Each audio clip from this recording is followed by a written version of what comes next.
Welcome everybody, my name is Marcus Stone, and in this video I will show you how you can easily stick posts in WordPress. So let's start. The first thing you want to do is just be in posts, and let's click on this post and edit.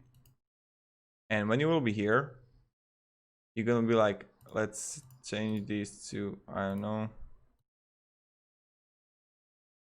15 June, okay. And then stick to the top of the blog, and this is what I'm looking for. So this is how we can stick posts to top of the blog, and this is how you do it. And then just click update,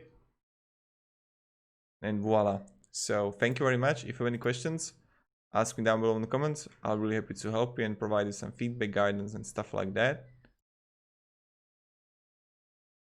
And yeah, see ya and goodbye. And here you got it.